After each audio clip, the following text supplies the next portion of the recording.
News Kannada ವಾಹಿನಿಗೆ ಸ್ವಾಗತ. ಭೂಮಿ ತಾಯಿಗೆ ಚರಗ ಚೆಲ್ಲಿ ಸಡಗರದಿಂದ ಎಳ್ಳು ಅಮಾವಾಸ್ಯೆ ಆಚರಿಸಿದ ರೈತರು ಉಮೇಶ್ಗೆ ಮುದ್ನಾಳ್ ಹರ್ಷ. ಅತಿವೃಷ್ಟಿಯಲ್ಲಿ ಸಂಪ್ರದಾಯ ಬಿಡದ ಅನ್ನದಾತರು ಉಮೇಶ್ಗೆ ಮುದ್ನಾಳ್.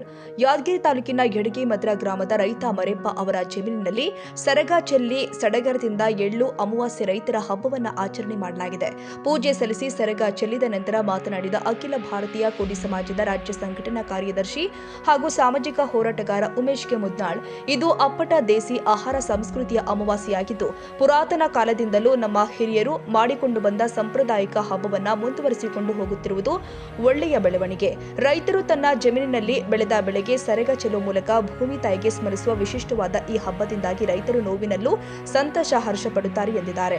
ಈ ಹಬ್ಬದಂದು ವಿಶೇಷವಾಗಿ ಕಲ್ಯಾಣ ಕರ್ನಾಟಕ ಪ್ರದೇಶದಲ್ಲಿ ಕೇವಲ ಒಂದೇ ಬಾರಿ ಮಳೆ ಬಂದರೂ ಸಾಕು, ಕೇವಲ ಇಬ್ಬನಿಗೆ ಬೆಳೆದು ನಿಲ್ಲುವ ಬೆಳೆ ಜೋಳದ ಬೆಳೆಯಾಗಿದೆ. ಈ ಬೆಳೆ ಬೆಳೆಯೋದ್ರಿಂದ ಜೋಳದಿಂದ ರೈತರಿಗೆ ಹೊಟ್ಟೆ ತುಂಬುತ್ತೆ. ವರ್ಷ ಪೂರ್ತಿ ರೈತರ ಮಿತ್ರರಾದ ಎತ್ತು, ದನ, ಕರುಗಳಿಗೆ ಸೊಪ್ಪೆ ಲಭಿಸುತ್ತೆ. ಆದರೆ ಇತ್ತೀಚೆಗೆ ರೈತರು ಕೇವಲ ದುಡ್ಡಿನ ಬೆಳೆಗೆ ಒತ್ತು ಕೊಡುತ್ತಿರುವುದು ಸಾಮಾನ್ಯವಾಗಿದೆ. ಹತ್ತಿ, ಸೂರ್ಯಪಾನ ಮುಂತಾದ ವಾಣಿಜ್ಯ ಬೆಳೆಗಳಿಗೆ ಮುಂತಾದ ಸಂದರ್ಭದಲ್ಲಿ ಇದೀಗ ಅತಿವೃಷ್ಟಿಯಲ್ಲಿ ಜೋಳ ಹೆಚ್ಚಿಗೆ ಬೆಳೆದಿರುವುದು ಕಂಡುಬರ್ತಾ ಇದೆ. ಜೋಳ ಅತಿವೃಷ್ಟಿಯಲ್ಲಿ ರೈತನ ಕೈ ಹಿಡಿದು ರೈತನಿಗೆ ಹಬ್ಬದ ಸಂಭ್ರಮ ತಂದುಕೊಡುವ ಬೆಳೆಯಾಗಿದೆ ಎಂದಿದ್ದಾರೆ.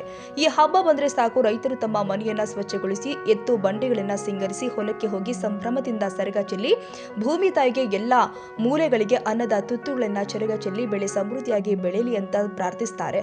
ತದನಂತರ ಎತ್ತುಗಳಿಗೆ ಅನ್ನದ ತುತ್ತುಗಳನ್ನ ತಿನ್ನಿಸಿ ಸಾಮೂಹಿಕ ವನ ಭೋಜನ ಮಾಡ್ತಾರೆ ಎಂದಿದ್ದಾರೆ. ಎಳ್ಳಮಾಸಿ ಹಬ್ಬ ಮನ್ಯಾಗ ಮಕ್ಕಳು ಮರುಗಳು ಎಲ್ಲಟು ಜಂಬಟ್ ತಗೊಂಡು ಓಟ್ ಅಡಿಗೆ ಮಾಡಿಕೊಂಡು ಹೊಲಕ್ಕೆ ಬಂದು ಸರಗ ಹೊಡೆದು ಪಾಂಡವ್ರು ಮಾಡಿ ಕೌರವ್ರು ಮಾಡಿ ಸರಗ ಹೊಡೆದು ಎಲ್ಲ ಮಕ್ಕಳು ಮರುಗಳು ಎಲ್ಲ ಮಂದಿ ಕುಂತ್ಕೊಂಡು ಉಂಡು ತಿಂದು ಎಲ್ಲ ಒಟ್ಟು ಸಮಾಧಾನ ನೆಳ್ಳಿಗೆ ಕುಂತು ಒಂದು ಮಕ್ಕಂದು ಎಲ್ಲಟ್ಟು ಸಂಪರ್ಣ ಎಲ್ಲ ಮಕ್ಕಳು ಮೊಮ್ಮಕ್ಕಳು ಕರ್ಕಂದ್ಗೇಸಿ ಕುಂತು ಎಲ್ಲಟ್ಟು ಹೋಗೋ ಟೈಮಿಗೆ ಸಂಜೆ 5ಕ್ಕೆ 5 ಸಸಿ ಕಿತ್ಕೊಂಡು ಹೋಗಿ ಜಗಲಿ ಮ್ಯಾಗ ಇಟ್ಟು ಪೂಜೆ ಮಾಡಿ ಅದೆಲ್ಲ ಒಟ್ಟು ಭೂಮಿ ತಾಯಿ ನಮಗೆ ಒಲಿಲಿ, ಭೂಮಿ ತಾಯಿ ನಮಗೆ ಕೊಡಲಿ, ಬಸವಣ್ಣಪ್ಪನ ಬಾಯಿಗೆ ಮಣ್ಣು ಹಾಕಬಾರ್ದು, ಇದು ಜೋಳ ಅದು ಬೆಳೆ ಇದು ಎಲ್ಲರಿಗೆ ರೈತರಿಗೆ ಇದು ಓದಿದವ್ರಿಗನ ಇದರ್ಲಿಂದ ಭೂಮಿಗಾಗಿ ದುಡಿದ್ರೆ ಸಿಗ್ತದ, ಓದಿದವ್ರಿಗನ ಏನು ಇಲ್ಲ, ಇದು ನಾವು ಮಾಡಿದರೆ ಅವ್ರಿಗೆ ಸಿಗಬೇಕು.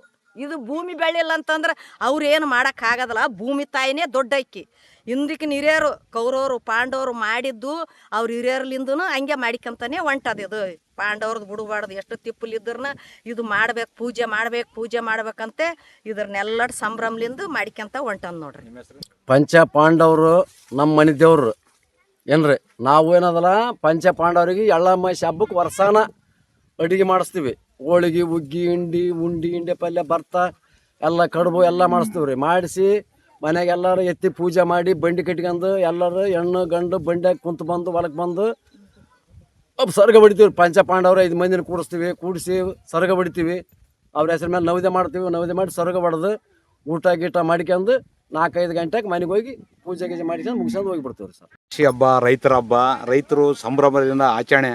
ಬರಗಾಲ ಇದ್ರೂ ಮಾಡ್ತಾರೆ, ಮಳೆಗಾಲ ಇದ್ರೂ ಮಾಡ್ತಾರೆ, ಅತಿವೃಷ್ಟಿ ಆದರೂ ಕೂಡ ಯಾವುದೇ ಕಾರಣಕ್ಕೆ ರೈತ ಜಮೀನಿಗೆ ತನ್ನ ಭೂಮಿ ತಾಯಿಗೆ ಪೂಜೆ ಮಾಡೋದಾಗಲಿ, ತನ್ನ ಜೊತೆಗೆ ದುಡಿತಕ್ಕಂಥ ಎತ್ತುಗಳಿಗೆ ಪೂಜೆ ಮಾಡೋದಾಗಲಿ ಯಾವತ್ತೂ ಎಷ್ಟೇ ಕಷ್ಟ ಬಂದ್ರೂ ಬಿಡೋದಲ್ಲ. ಹಂಗಾಗಿ ಇವತ್ತೇನದ ಎಳ್ಳಮಾಸದಲ್ಲಿ ಒಂದು ದಿವ್ಸ ಮೊದಲೇ ಮುಂಚಿತವಾಗಿ ಸಂತಿ ಮಾಡ್ಕೊಂಬಂದ್ಬಿಟ್ಟು ಮುಂಜಾನೆ ಎಲ್ಲ ಹೆಣ್ಮಕ್ಳು ಜಲ್ದಿ ಎದ್ದುಬಿಟ್ಟು ಮನೆ ತೊಳೆದು ವಿಶೇಷ ಪದಾರ್ಥ ಊಟಗಳನ್ನು ಮಾಡಿ ಮತ್ತು ಗಂಡು ಮಕ್ಕಳೆಲ್ಲ ಎತ್ತುಗಳು ತೊಳೆದು ಬಂಡಿಗಳೆಲ್ಲ ಶೃಂಗಾರ ಮಾಡಿ ಹೊಲಕ್ಕೆ ಹೋಗಿ ಕೇಸಿ ಏನಂತಂದ್ರೆ ಪಂಚ ಪಾಂಡವ್ರದ್ದು ಏನದ 5 ಕಲ್ಲುಗಳನ್ನು ಆರಿಸಿ ಒಂದು ಕಡೆಗೆ ಇಟ್ಟು ಕೇಸಿ ಪೂಜೆ ಮಾಡ್ತಕ್ಕಂಥದ್ದು ಹಿಂದಿನ ಪುರಾತನ ಕಾಲನಿಂದ ಮಾಡ್ಕೊಂತ ಬಂದದ್ದು. ಈಗಿನ ಇವರು ನಿರಂತರವಾಗಿ ಮಾಡ್ಕೊಂತ ಹೋಗ್ತಕ್ಕಂಥದ್ದು ಇದು ಒಳ್ಳೆ ಬೆಳವಣಿಗೆ. ಆದ್ರೆ ಇವತ್ತೇನದಂದ್ರೆ ಇದು ಮಾಡೋದ್ರ ಜೊತೆಗೆ ಏನದ ಪೂಜೆ ಮಾಡಿದ ನೆವದಿ ಏನದ ಭೂಮಿ ತಾಯಿಗೆ ಸರ್ಗ ಚೆಲ್ಲಿ ಕೇಸಿ ಹೆಚ್ಚಿಗೆ ಏನದ ಫಲ ಕೊಡಲಿ, ನಮಗೂ ಒಟ್ಟಿಗೆ ಒಂದು ದಾಣಿ ಕೊಡಬೇಕು ಮತ್ತು ಎತ್ತಿಗಿನ ಊಟಕ್ಕೆ ಸಪ್ಪೆ ಆಗ್ಬೇಕಂತಕ್ಕಂಥ ದೃಷ್ಟಿಯಿಂದ ಏನಂತ ರೈತರು ಇವತ್ತು ಒಂದೇ ಸಲ ಮಳೆ ಬಂದ್ರೆ ಸಾಕು, ಬರೀ ತಂಡಿಗೆ ಬೆಳೆಯಂಥ ಜೋಳ ಇದು ಅಂಥದಕ್ಕೇನದ ವಿಶೇಷ ಪೂಜೆ ಸಲ್ಲಿಸ್ಕೇಸಿ ಮನೆಗೆ ತೆರಳತಕ್ಕಂಥದ್ದು ಪ್ರತಿ ವರ್ಷ ಮಾಡ್ಕೊಂಬಂದ್ರೆ ಈಗಲೂ ಕೂಡ ಮಾಡ್ಕೊಂತ ಹೋಗ್ತಕ್ಕಂಥದ್ದು ಸಂಪ್ರದಾಯ ಎಂದಿಗೂ ರೈತರು ಬಿಟ್ಟಿಲ್ಲ. ಹಂಗಾಗಿ ಈ ಸಂದರ್ಭದಲ್ಲಿ ಮರೆಪ್ಪ, ಈರಪ್ಪ, ದೇವು, ಚಂದಪ್ಪ, ಪವನ, ಭೀಮಪ್ಪ, ಮಲ್ಲಮ್ಮ, ಶಾಂತಮ್ಮ, ಸಂಗಣ್ಣ, ಹನುಮಂತಿ, ಮಲ್ಲಮ್ಮ ಸೇರಿ ಅನೇಕ ರೈತರು, ಮಹಿಳೆಯರು, ಮಕ್ಕಳು ಉಪಸ್ಥಿತರಿದ್ದರು. ತಾಜಾ ಸುದ್ದಿಗಾಗಿ ಎಂಟಿವಿ ನ್ಯೂಸ್ 24x7ಗೆ ಸಬ್ಸ್ಕ್ರೈಬ್ ಮಾಡಿ ಮತ್ತು ಬೆಲ್ ಐಕಾನ್ ಅನ್ನು ಒತ್ತಿ. ತಪ್ಪದೇ ಲಿಂಕ್ ಶೇರ್ ಮಾಡಿ.